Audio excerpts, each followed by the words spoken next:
Has it started? I haven't come up on my screen yet. Yeah, there we go. Pnawn da, croeso I cyfarfod. Diolch am bawb am dod. Good afternoon, welcome to the Regeneration and Public Protection Scrutiny Committee on Tuesday, 25th of January 2022.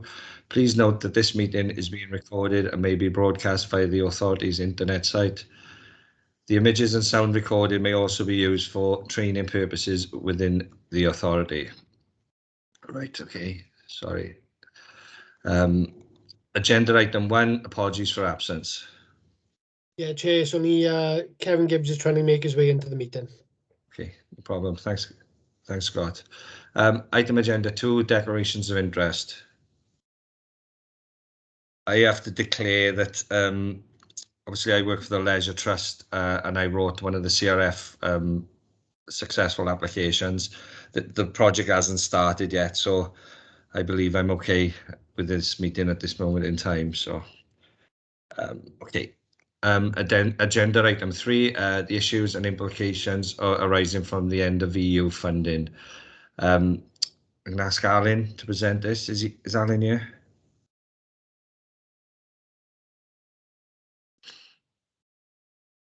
Don't know. Is Chris or Alan here? No, on the list. None of them are here yet, are they? They're not, but Deborah Newton was here though. Mm. I can't see it at the moment on my screen. She was in, she must have popped back out, Lee. Okay. Should we give her a minute? I can't see any officers.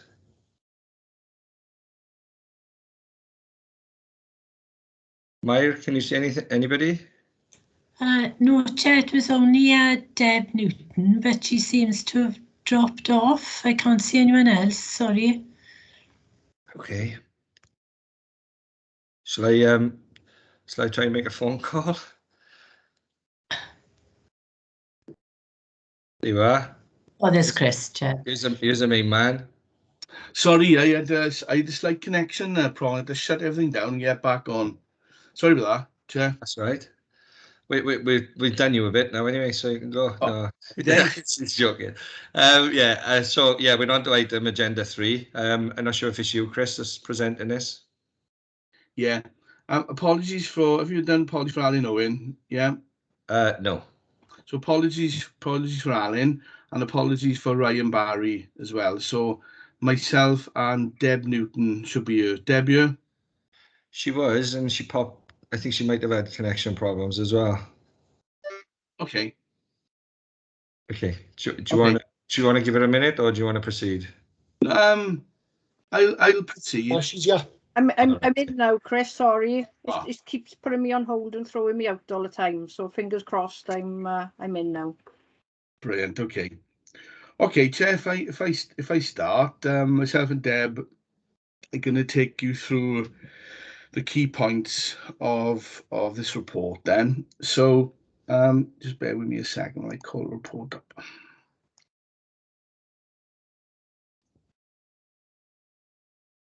Okay, good. So members will know this is the second report.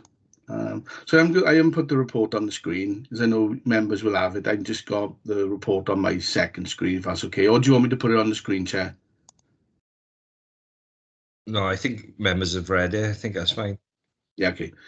So members will be aware this is the second of 2 reports, and we brought a report back through in quarter 3.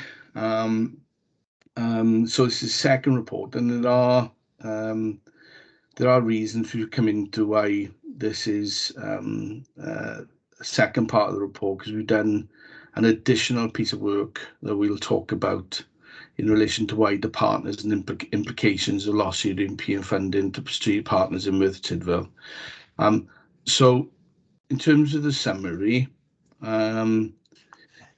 obviously it goes without saying the implications of the lost European funding is significant, and not only to Merthyr Tydfil but to Wales and the UK.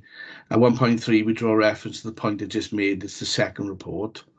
and the report contains fact-finding exercise, piece of work that Deb Newton's undertaken with key stakeholders regarding the impacts of their funding. And also we can talk about the report inclusion in respect of Community Renewal Fund, the Levelling Up funding and SPF as well. So if I can go directly to content from the last report in terms of where we are now. So table one and two, excuse me, table 1 and 2 at 5.1 is what we spoke about at the last scrutiny meeting, and that gives an overview of our ESF programs that are currently in situ, with those programs currently due to close either later this year or some of them trip into 2023 as a result of some extensions. And those extensions are welcome, by the way. Like, they really, really are now, because it gives us another 3 months, 4 months, 5 months just to keep things ticking over, really, and hopefully lead into shared prosperity fund.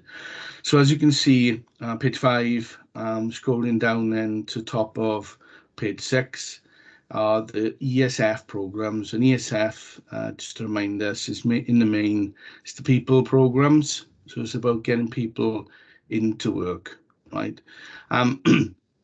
Table 2, just to remind us, European Regional Development Fund, primarily the capital programs, and in the main, the top 2 are European transnational programs, which will end later this year. We've got a slight extension on Sunsea, and that'll take us into June.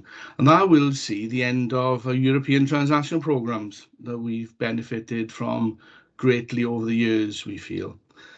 In respect to the YMCA, project not started. It has started now, and we have awarded contract, and contractors are on site and battling with the bats at the moment, which is always part of our plan. Not to battle with the bats, but to work alongside in terms of any mitigation as a result of bats on site. So, coming down the report, I'm mindful members would have seen a lot of this in the last report, especially at 5.3 and those bullet points where we drew reference to the fact that, you know, as a loss of the funding, we will lose, you know, a main contributor to the employability agenda locally, 72 staff, and the redundancy bill that is in six figures. This is where the additional piece of work now that Deb has undertaken is the new component of the second report at 5.4. So Deb, do you want to take it from you in terms of 5.4 so you can talk about your engagement with some of the local partners? Yeah, so as part of you know, the agreement we had following the last scrutiny report, we decided to try and take a snapshot and a viewpoint of I suppose the broader implications with partners on the EU structural funds ceasing. So what we did, I think we've taken some of the big key players in the town that have been operating through the current structural funds for the last few years. So 5.4 is like an additional snapshot, I suppose, of the loss of funding and the loss of the mechanisms associated to supporting the residents of Merthyr Tydfil. So as you can see, we've linked in with Tydfil Training, Citizens Advice, Merthyr Tydfil Institute for the Blind, and our colleagues over in Merthyr Tydfil College. And wrapped up in all of those EU structural funding programmes, are vehicles to support people who are unemployed, but also people who are currently employed as well for upskilling, alongside opportunities to create subsidised employment through some of those funds as well. So, you know, that funding as it currently stands, that snapshot runs to the tune of just short of £5 million that has been spent in terms of supporting people since this round of funding. And I have no doubt that they will all be trying to secure extensions for some of this as well. So that just short of 5 million will, you know, will continue to grow. So, you know, that coupled with the gap of funding that we've run, you know, through the internal programs, which stands at around 15 million, we are looking, you know, circa 20 million pounds worth of investment of support to the residents of Merthyr Tydfil then being lost moving forward. So it's a very sobering picture in terms of the availability of support that's out there in Merthyr that will be lost at the end of funding. Okay, thanks for that, Deb. And to be honest with you, an invaluable piece of work. Now, for a lot of this assessment, Deb's right. I think there is a lot of nervousness around, you know, the loss of, you know, valuable, skilled teams here sitting not only in our workforce but in our partners as well that happen to be on programs for, in many instances, between 15 and 20 years, right? So there is a concern, not only with us but with our partners as well, that, you know, things might start to drop off this cliff is. So if I come back to continue down the report, moving to the next part. So as you know, last year we started to see some green shoots on, you know, what new programs as a direct replacement for European funding could look like. And under the Shared Prosperity Fund, obviously two programs started to emanate, one being the Community Renewal Fund and two, the Levelling Up. So we had the opportunity last year to submit applications, even though our submissions were in the backdrop of a lot of uncertainty surrounding the end game, right? But UK government came directly to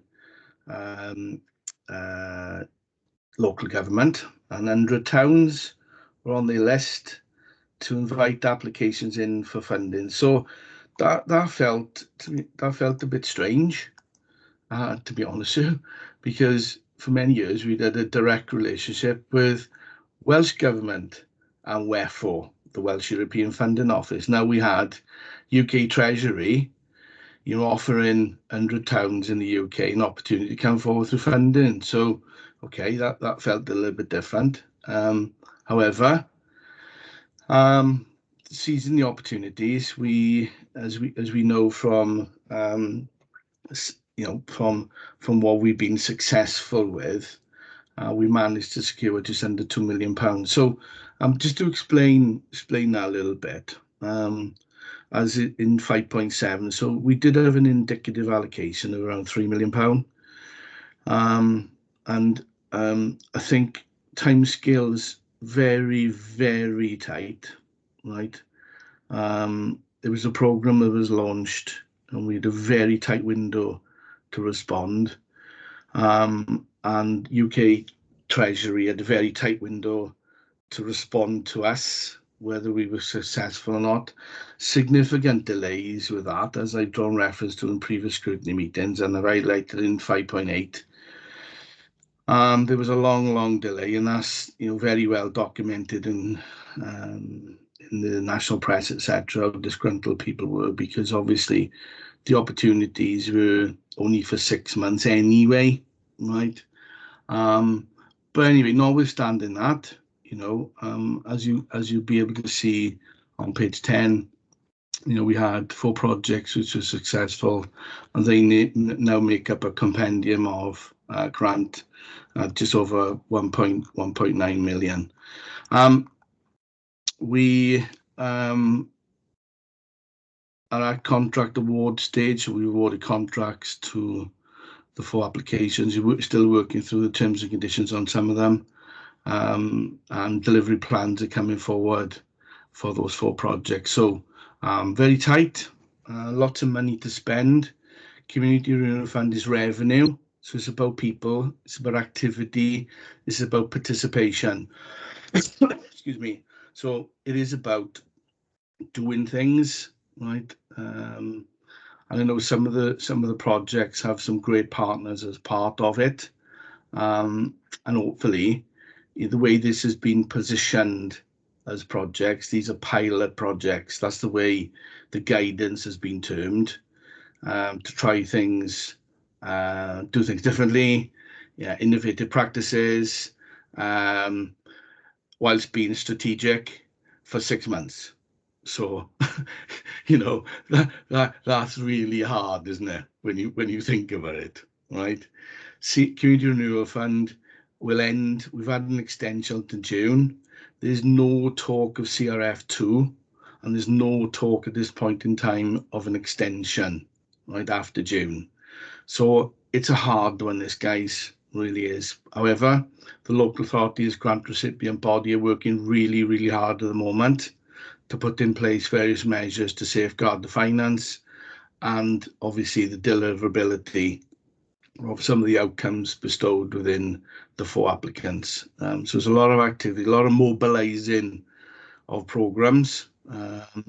So only time will tell with that, isn't it? But they've got a really good opportunity here, which, as I say, will be thoroughly evaluated, and hopefully we can pick some of these projects up and launch them further into shared prosperity fund. Because that's the whole idea of CRF, is that you're piloting new projects that you can remodel, rework after the various lessons learned, and push them forward into funding to continue, right?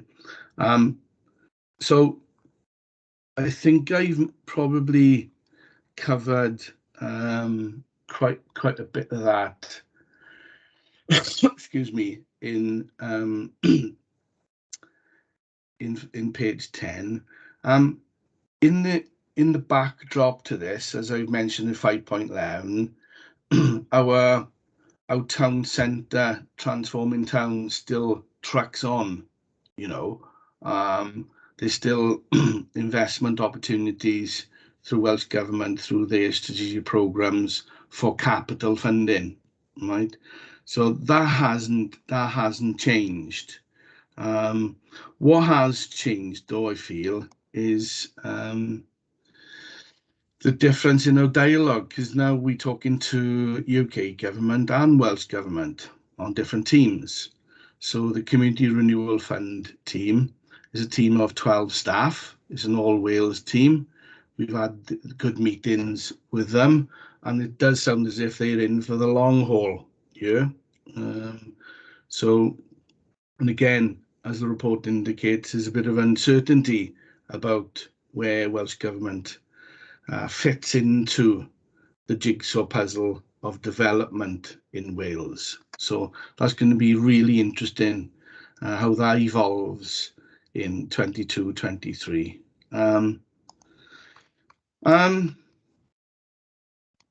I think in terms of 6, where we want to be, linked to what we're doing next, I feel, is obviously, as members, you'll know we get a new economic recovery plan, and some exciting plans, ideas, and the vision bestowed within that.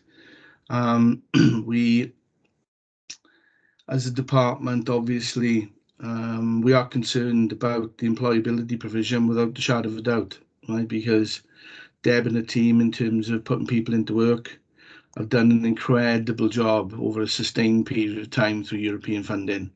We've changed lives, basically, right? And there's various case studies, Deb, that you could cite through your programs, we're getting people work has really changed their lifestyles without a shadow of a doubt, and their family ethos moving forward. So there's a concern.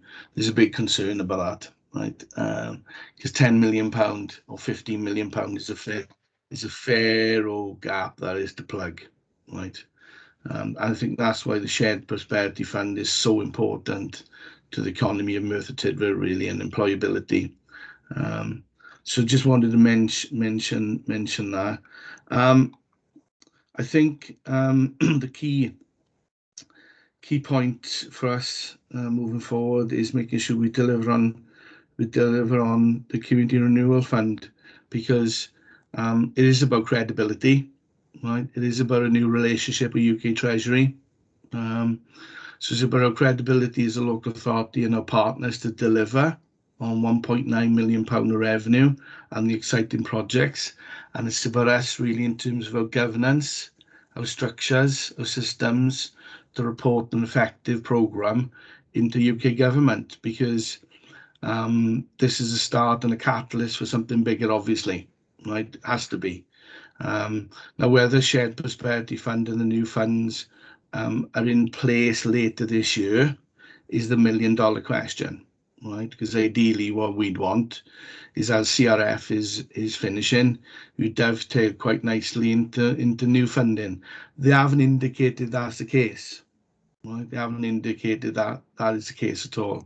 Highly likely projects will stop and they will restart, but fingers crossed that won't be the case. And we are pushing for further clarity through our WLGA colleagues, just to get further clarity around, what are the programs and when can we get sight of them.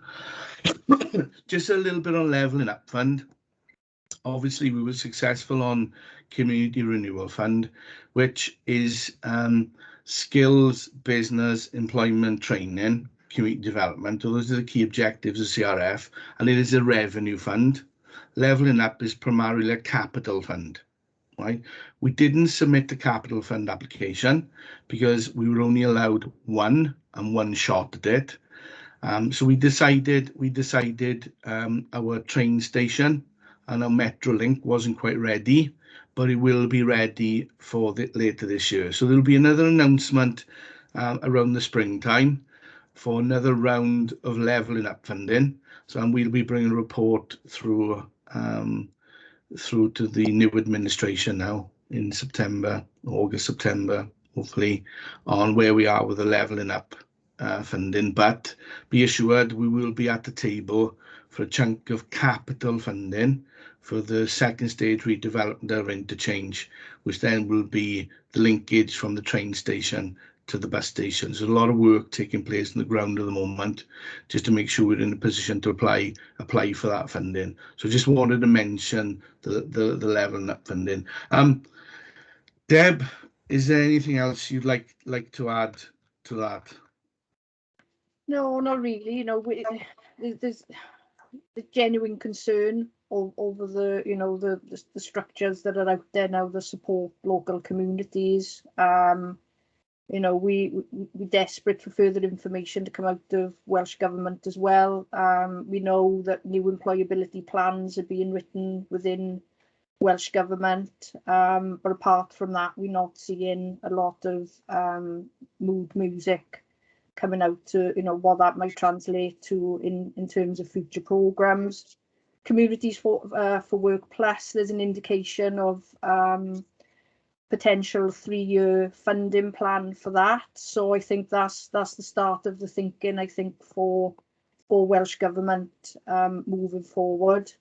So I think it's just a case of we just got to wait and see what falls out of this now. And as a team, we just got to crack on and keep on delivering and make sure those outputs remain successful, really, so that we got some foundations to promote local local authority services supporting the employability agenda, which I think we do quite well. I think just to conclude, Chair, regionally, I'm in various meetings with my equivalents around South East Wales at the moment. We share those concerns. I think the 10 South East Wales local authorities are all in the same bag. We all have a footprint in employability, right? And as you know, the current programs are regional programs, with many led by Torfaen. Right? So we have a regional footprint, which I think there's strength in. Right? There is real strength in. The model of governance in terms of bridges and C4W is very, very good. Right? And as I've indicated in the report, there is a regional CRF application that we were fortunate to be part of.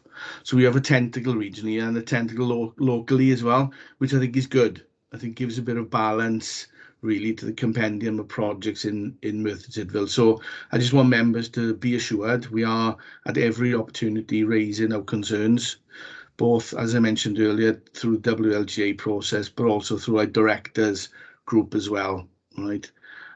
Just to make sure we don't miss anything as a county borough in terms of opportunities moving forward. I'll pause there, Chair. As you know, I could probably talk all day in this. Thanks both. I'd like to open up the questions. Kevin Gibbs, sorry. Thanks for clarifying that, Chair. I see the other Kevin's coming in after me. This couple of questions on the ESF, Chris, are on the table in 5.1, and you've got the impact to date as at the end of July 2021. And I say, for example, the bridges into work 2, 118 people have gained employment. Over what time frame is that, Chris? Deb, do you want to pick this one up, Deb? That's all right. Okay, so Bridges into Work deals with economically inactive, long-term unemployed, very strict criteria. So it's one of our probably more intense programs, which supports the furthest away from the labour market. So that's important to note, because you might see some disparity around, some of the the figures. So the 118 is during the lifetime of the programme. So that's a quarter of the people going through Bridges into Work since 2016 having secured employment, but with very, very complex barriers. It's important to note that. Yeah. Okay. The reason why I asked the question, I think it would have been a good idea to show us the start date of when these programs started, so we got an idea. So like from first glance, that 118 may have, for all we know, may have been in a 12-month period. Fair point. Yeah. But if that's from start, and which leads me on to my next question: has any analysis been done on these programs to see where we get the best bang for our buck, just in case in the future there's no funding in the pipeline? So we as a council may look to put some to carry on with some of these programs, but we obviously need to make sure we get the best bang for our buck and the best programs going forward. So has any analysis been done on them? Okay, so as part of any business case going into European Social Fund, it has to have a formal evaluation process. That started just before Christmas. So all of the programs that you see listed there are all formally going through a third party, an independent evaluation process, so that we should start to see some of that real intel coming out of what's working well, what's not working well. But I think as local authorities delivering some of these programs, we want to make sure that we get clarity on that very point that you've suggested, because if you want to redesign something moving forward, you want to get the best bang for your buck, like you said. Yeah, absolutely. Because like it could be a case of let's bring the figures up. What's it? It's like a value with 2.6. I'm just using Bridges into Work 2 as an example. It's like, for example, a value with 2.6 million with 118 people gaining employment. How does that work out? Cost ratio per individual, then you understand what I'm saying? It's something we need to look at going forward to see if we want to continue with any of these programs. And that's the thing, that there's so many different demographics within these programs. It's understanding the type of people that they target and the barriers that they face and the level of intensive support and I suppose, how you try to break down those complex barriers, and sometimes it takes years. So Yeah. we got programs then like Communities for Work Plus that's been running since 2018, and you can see on the table the difference in the figures, where C4W Plus is showing like 479 people into work, but we are dealing with the shorter term unemployed. So it's the Communities for Work Plus program becomes more of a preventative program to stop people becoming long-term unemployed. Yeah, So sure. you know, it's understanding, I think, all the nuances of what's sitting within those programs, because you know, you're quite right, you can see how it looks, but it depends on the nature of the program then, if you like, and the type of people that we are supporting. Yeah, lovely. Okay, just something to be mindful going forward. Thank you, Deb. Thank you, Chris. Thank you, Chair. Thanks, Kev. Yeah, and like my work within the community and being involved with Bridges, the first Bridges and the Bridges 2, they are totally different programs, and without understanding of, you know, how prescriptive this new Bridges is, Bridges 2, it's hard to understand that data, I guess, because you know it's limited in terms of postcodes who can actually come involved in that program. So, all right, Kev O'Neill. Yeah, the questions I had in our pre-meet, I think has been answered. I guess that the 20 million is the definitive gap, sort of. Yeah, which is a massive amount of money, to be honest with you. When we look at the report, really, it's a testament of the success of the work, without being patronising to anybody. We look at that data, and I say some of it may be slightly embellished, I don't know, but there's a hell of a lot of people who've been helped and a hell of a lot of people who've been supported into work. I think there's something that could be done then from a comms perspective, maybe to dumb it down a little bit, but put something out there, because I think it's something people would be very interested in. But I say that just as an observation. My question centre around, I use the word, is there an achievement gap in relation to qualifications, apprenticeships and jobs? You know, is there something that's going to come out there that we're going to miss out on? And that rolls on to, should we then have a specific cross-reference with the RTI, the plan? And maybe there's some work for Andrew Mogford in this team, really, to have some impact assessment report there, because we've got some ambitious plans there in that RTI plan, and clearly this is going to knock a hole in some of them. And I think, you know, you've got an opportunity to be ahead of the curve now. You've got all the data there. You've got the financial gap. You've got all that success in the past. So it'd be very important, really, the baseline, where we actually are, what it looks like in sort of hard data. And I say qualifications, apprenticeships and jobs. Just a thought. Thanks, Chair. Thanks, Kev. Anybody want to answer Kev's question? I think, yeah,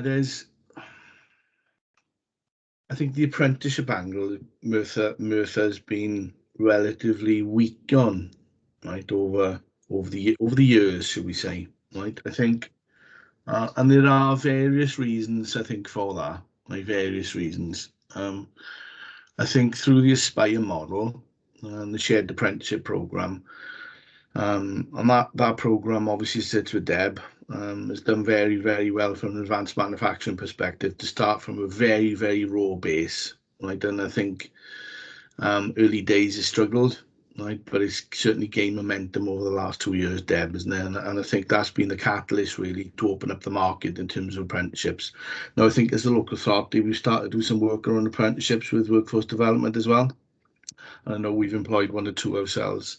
I think that's a package of work I think we probably need to do better on, Kev. I think we need to probably open up the markets.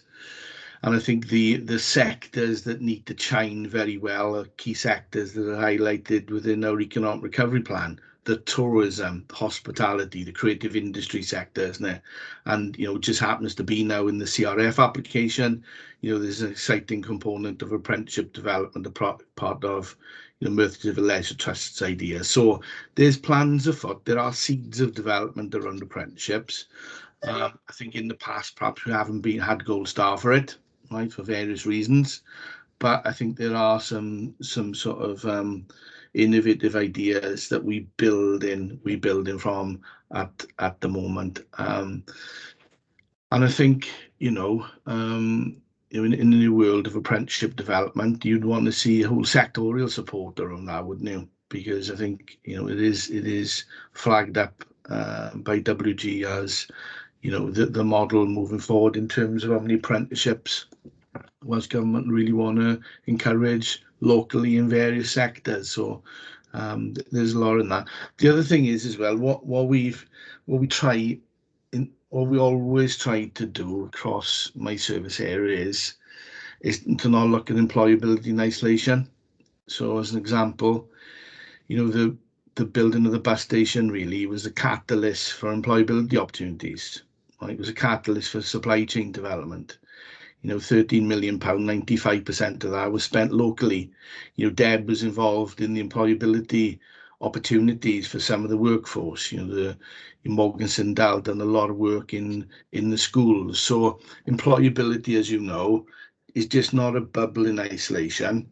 It's a key part of my people solution as part of my service area. So we get the funding for something, we can build it, we procure locally, we employ jobs, and Deb is that end component of that model, if that makes sense.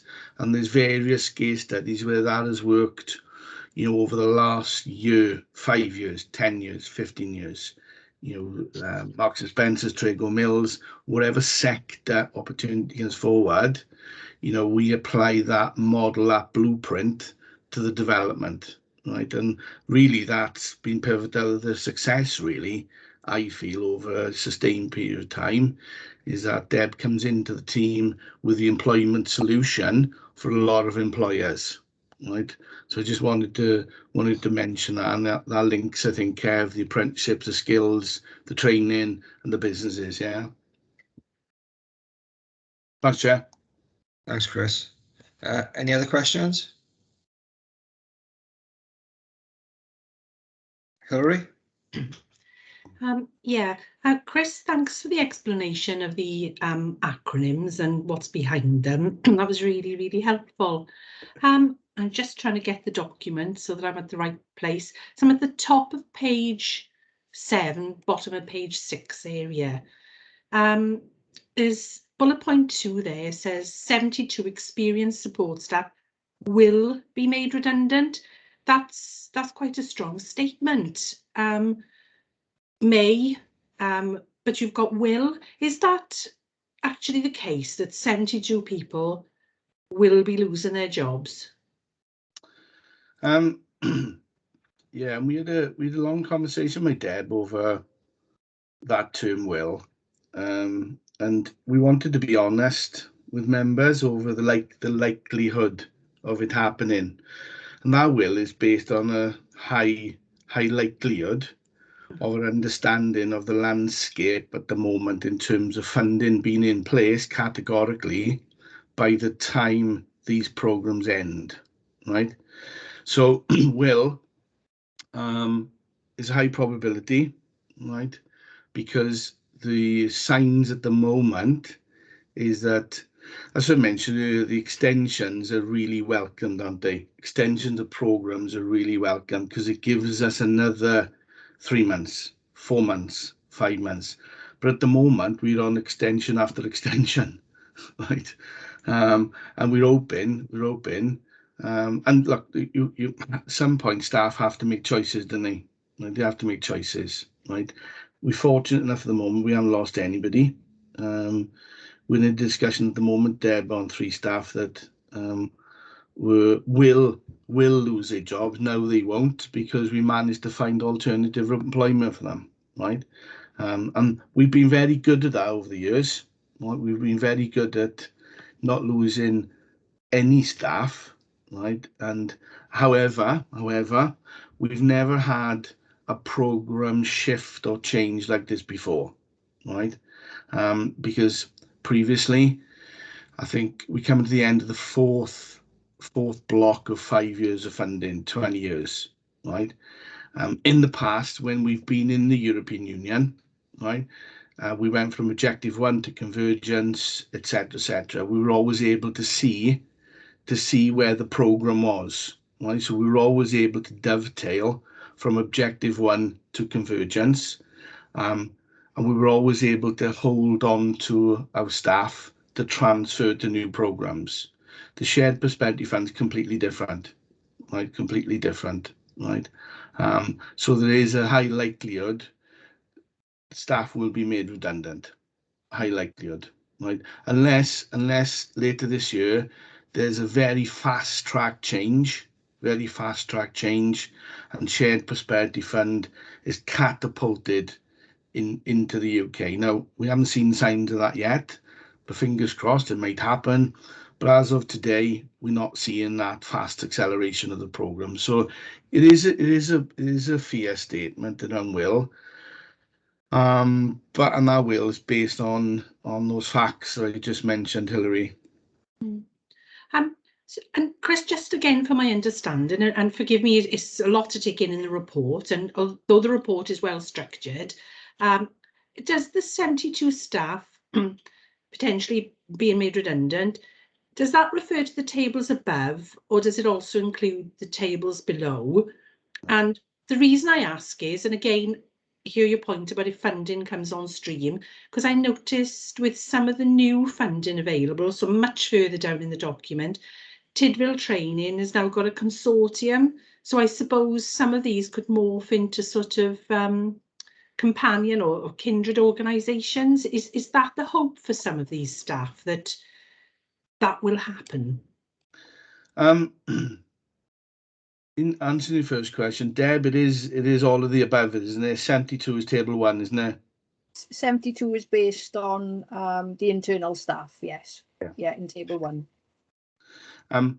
So in answering your second question, so Tidville Training have always been a consortium, and say brand TTC, right? There is a difference in the drive of CRF. The drive of CRF, right, the opportunities, was very much reaching out to the community, hence Community Renewal Fund, right? The guidance was go to the market, go to the wide community market and seek opportunities in terms of projects, right? When we had the inception opportunity for C4W was born out of a different place. Born out of a different place because it emanated from a previous European programme. So as the chair mentioned, Bridges into Work 1 became Bridges into Work 2, right? So the emphasis of where it originated from on the employability programmes was something different to the opportunity of Community Renewal Fund. Does that make sense, Hilary? Yeah, it does. Thank you. Now, yeah. That's I say that notwithstanding, in the report we've drawn reference to Deb's regional footprint within CRF on employability, where Torfaen led an application around employability. So we still have a foothold from a local government perspective, employability, skills training business, but because CRF was driven down the community, we sought applications really around enterprise business support skills and training.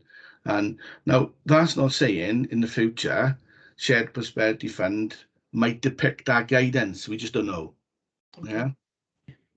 Okay. Thank you, Chris. Thanks. Thanks both. Al, do you want to come in before I call Geraint in? Is there something on that? Yeah, thanks, Chair. Apologies for having to join late today. Yeah, picking up on what Chris says, there's the fundamental difference with the way UK government looking at levelling up, and within that the shared prosperity fund, which again, as Chris said, we know nothing about. None of our English counterparts at this point in time know anything, not just the devolved administrations.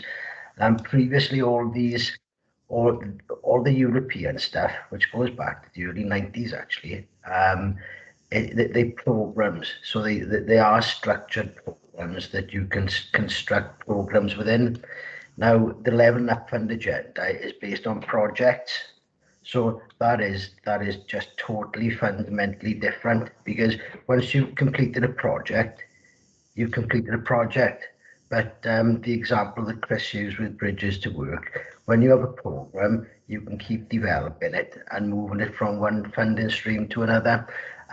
So it is really, really concerning. Now, the other big concern, not just the fact that they're looking at single one-off projects, is the fact that whereas European funding came directly to the UK and then to the devolved administrations, and as a nation we developed programs, the big fear is that the UK government will start funding programs, but through a national organisation such as the Department of Work and Pensions.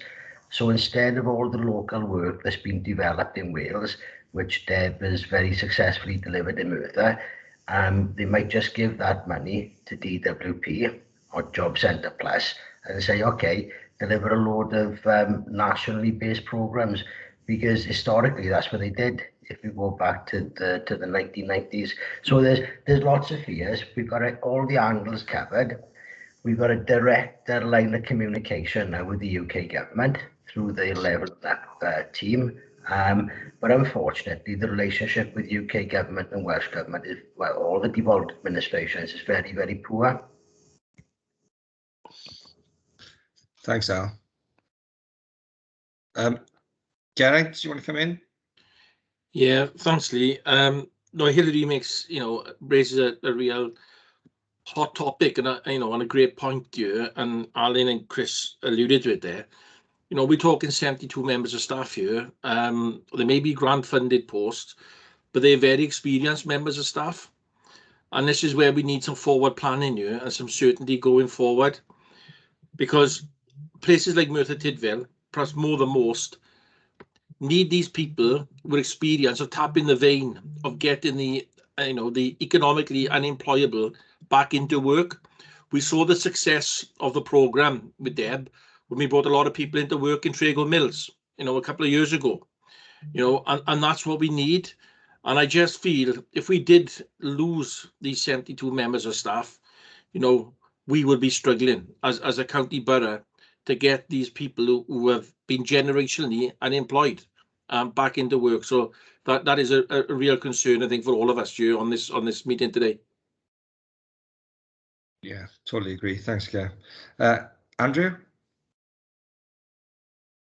Yeah, hiya, Chair. Just a quick one off me regarding to points 5.1 and 5.4. High and quality gain employment qualifications for young people aged 16 plus. Just a query on whether this project will continue, or if not, what will replace it, because I think it's quite important, especially because some of these young people might be coming out of secondary education and then will become part of that neat group of young people. So is there any clarification that you can provide for that?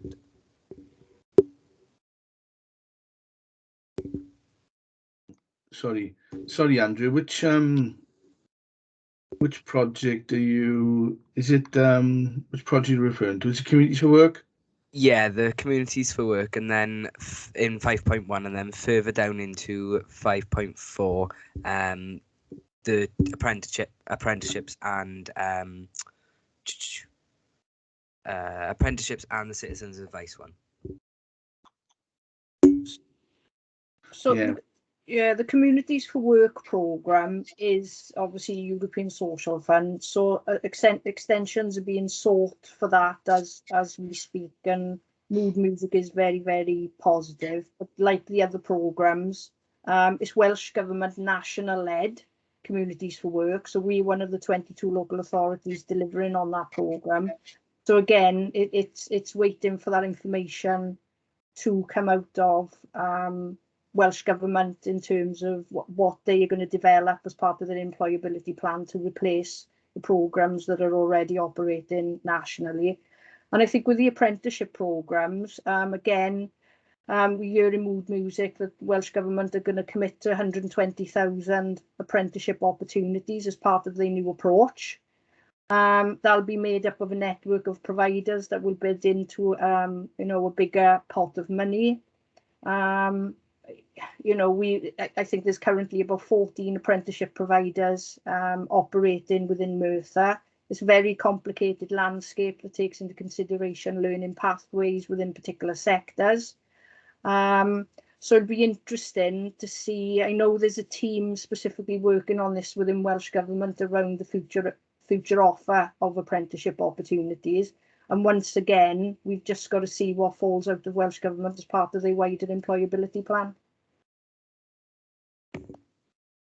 Thank you. Thanks, Deb. Thanks, Anne. Any other questions? No, I got a few. Sorry. Chris, you mentioned about what the CRF is and leveling up. Can you tell us what the shared prosperity looks like? What's different? Well, we're not really sure, if I'm honest, and we're not really sure at the moment, right? And all we can hang our views from is CRF and leveling up. So as CRF is the people, business, skills, training, employability. Leveling up is transport infrastructure, heritage infrastructure, and what all we're taking from that at the moment is they may be two pillars of SPF. They may be two pillars of SPF because they mirror what we've got at the moment in ESF, employability, skills, training, businesses, and ERDF around infrastructure. So, everybody's assuming, rightly or wrongly, that might be the envelope of SPF, but we don't know. We really don't know. So quite frustrating, really, in not knowing that.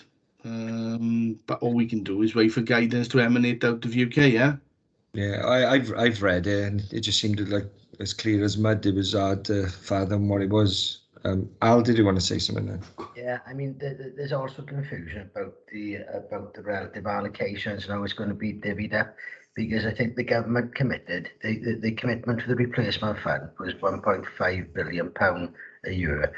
Now, under the European different regions who were eligible for European funding had different amounts of allocation. So if you look at England, the amount of funding per head of the population in Cornwall was far in excess of the old industrial regions in England, which was different from industrial South Wales. So there's all sorts of debates currently going on due to the fact that no one knows any detail about this. So I mean, we can speculate, because obviously we've had experience of both the interim replacement funds, but we just don't know. And in all this uncertainty, when you can see in that report the quantum of funding that this amounts to just for Merthyr Tydfil, let alone Wales as a whole, that uncertainty makes us very nervous. Yeah, thanks both. It was just a question for me because I couldn't work it out myself, and I'm glad it's a bit confusing for you as well. So there was one thing I read earlier, a community ownership fund. Do you know anything about that? I haven't seen that before. I started reading something today. No, we didn't have the opportunity for that. I was born over in England, I think.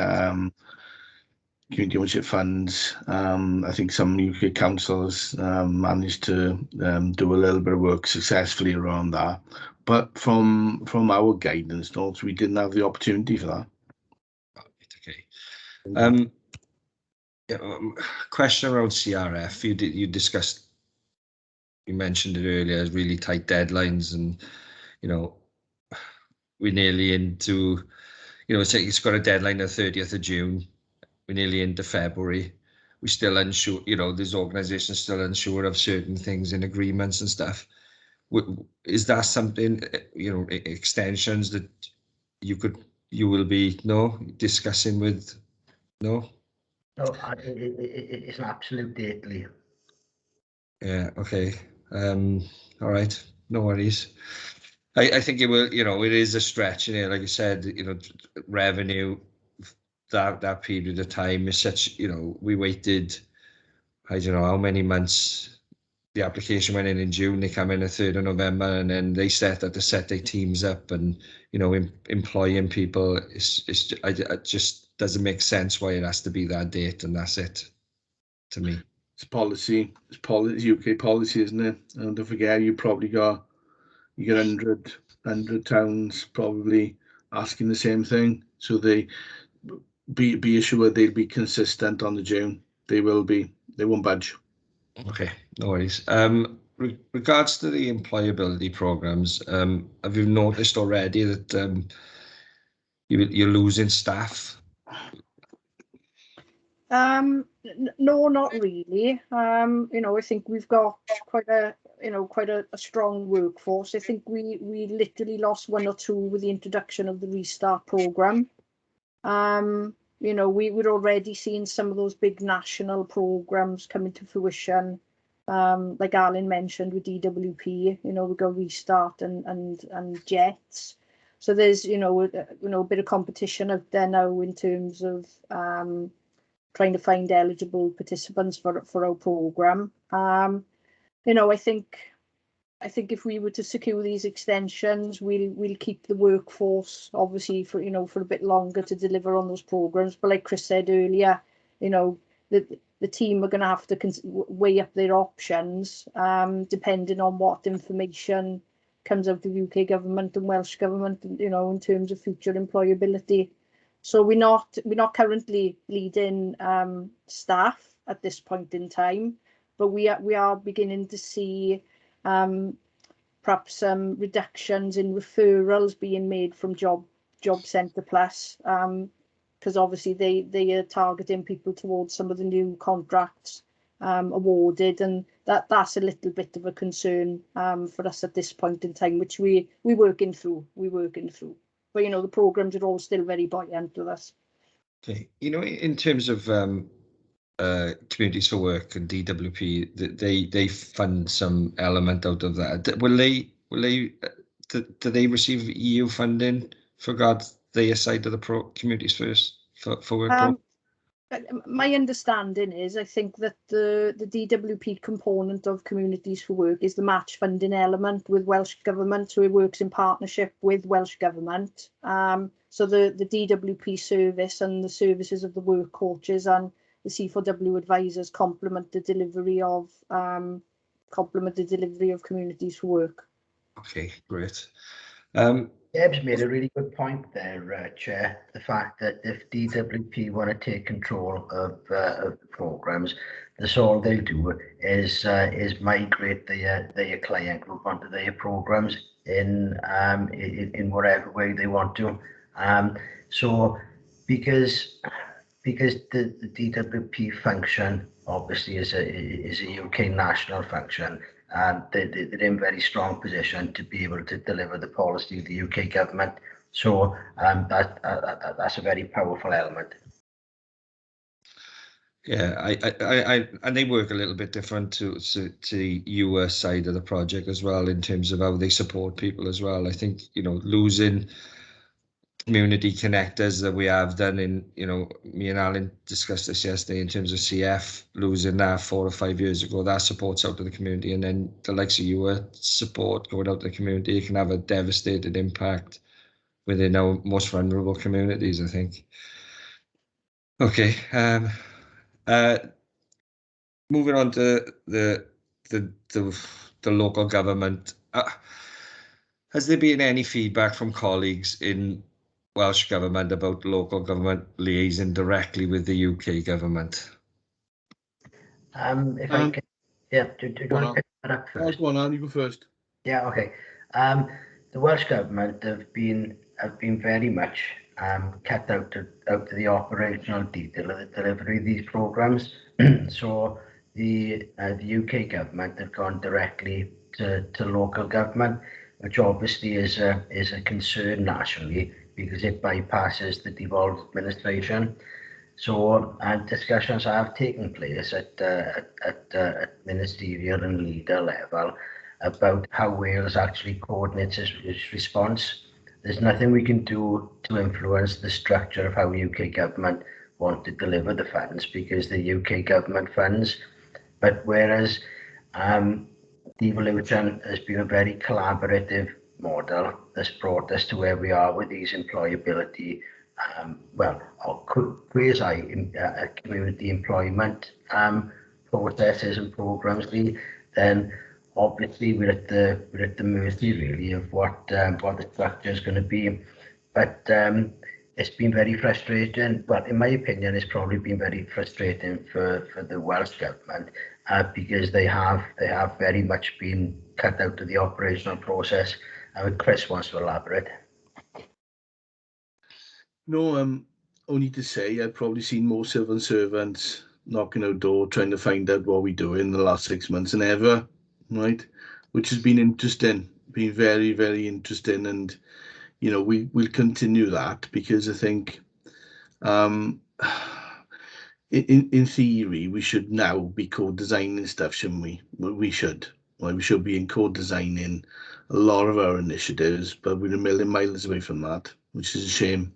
And I think through the pandemic, as you know, we've seen a lot of grants bestowed on us in terms of WG opportunities, and you can't knock that, because I think we've £40 million gone into the economy in Merthyr for grants, etc.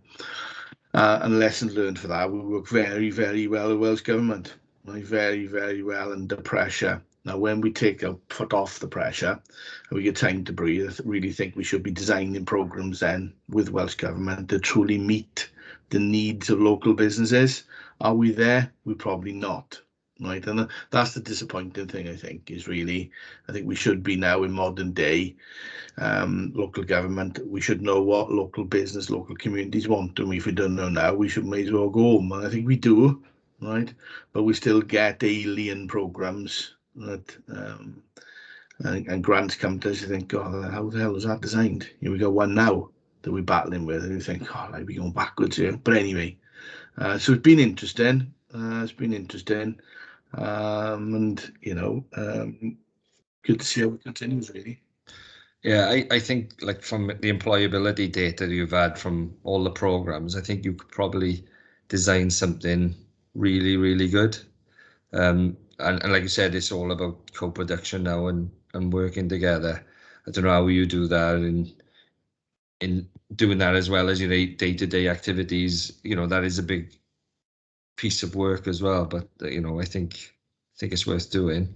Do you think Welsh Government will provide some programs that will compete against the UK government's funding now going forward?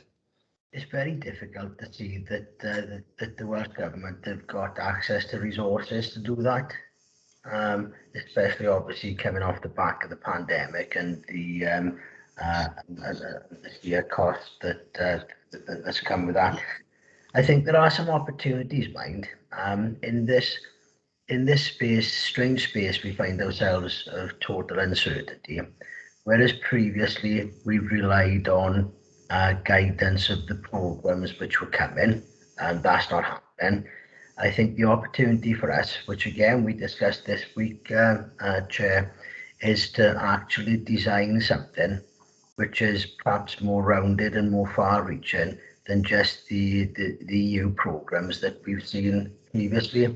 Because obviously true regeneration and true renewal is combining employment with the economy, but most importantly with the community, and understanding what the issues are in the community and designing a comprehensive, holistic package to actually start influencing the cycles of poverty which we've all been cursed with over the last 50 years in deindustrialized South Wales.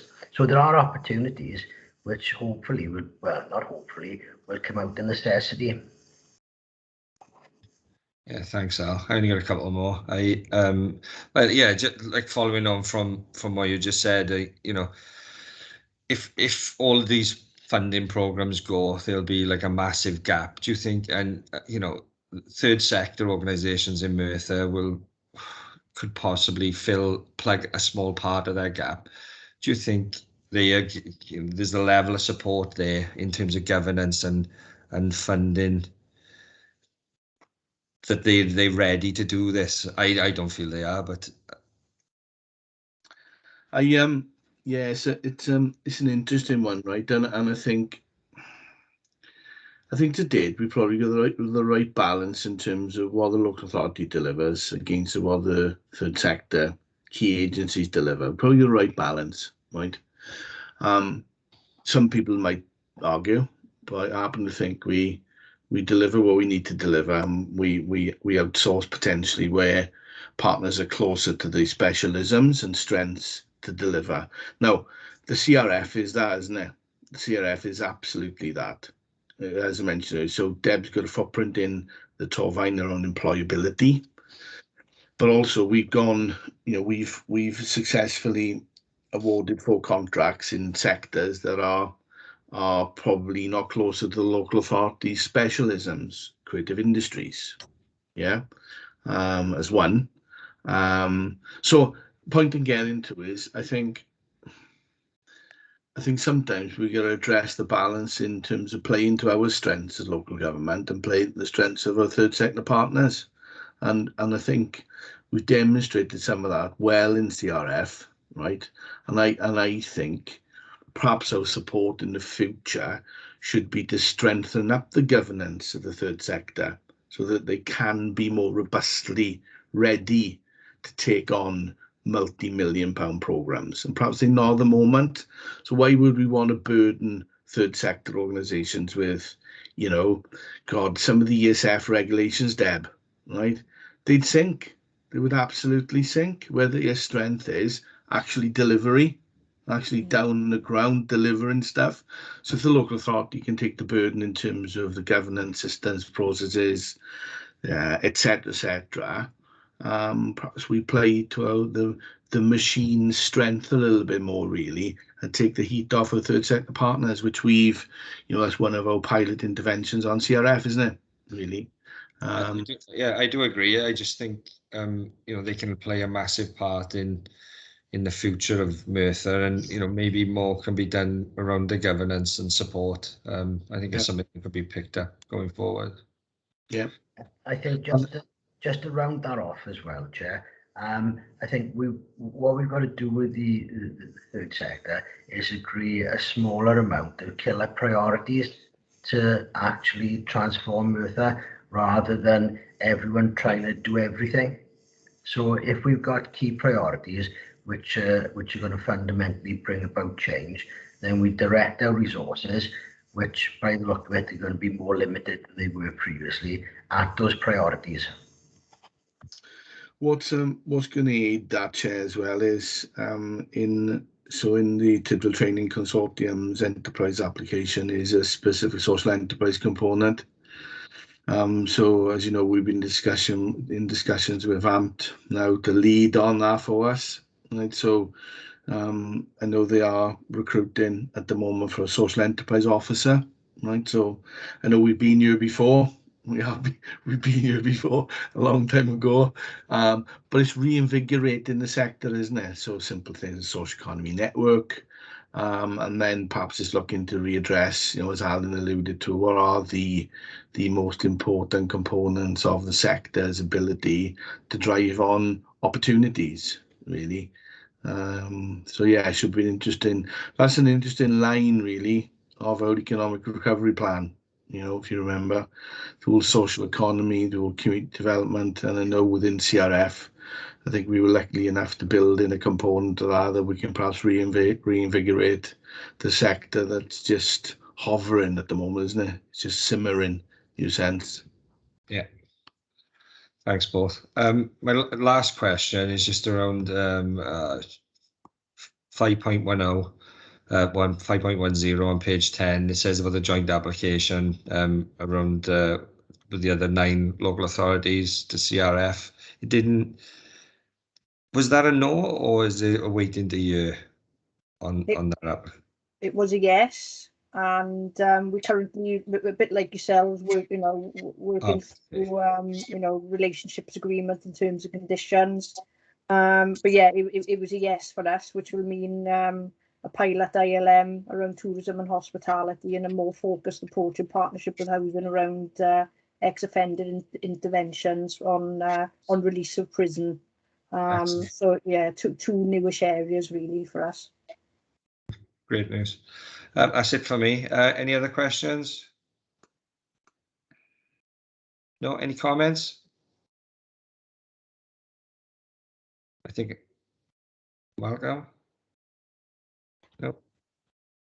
No, not really leading my hand up, but just to say really that this is quite a depressing report, isn't it? So we're obviously in big trouble with this. So quite how we go about this, how we square the circle of this funding loss, I really don't know. So good luck, Chris and Alan. I don't know how you're going to get us out of this. Say? Tell your milk. It's full of positivity.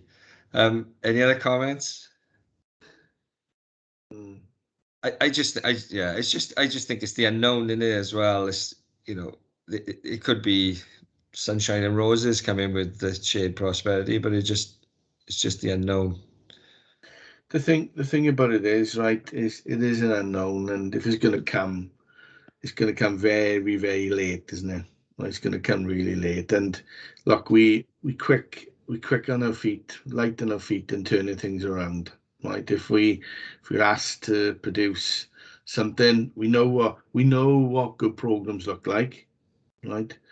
Because we've had many of them, right? So I think we can turn things around quickly, which we have on CRF. It's just a shame that is 6 months rather than 6 years, right? That's the downside. So, you know, be assured, you know, we respond, as you know, guys, as a team, really well to opportunities. It's very rare we turn stuff down, and if we do turn stuff down, it's so hot that we don't touch it. Thanks, Chris. Any other comments? No. Thanks, officers, for coming. You're welcome to leave now. Thank you. Support. We'll catch you all soon. Thanks, guys. Thank you. Bye. Bye. Thanks all. Bye. Take care.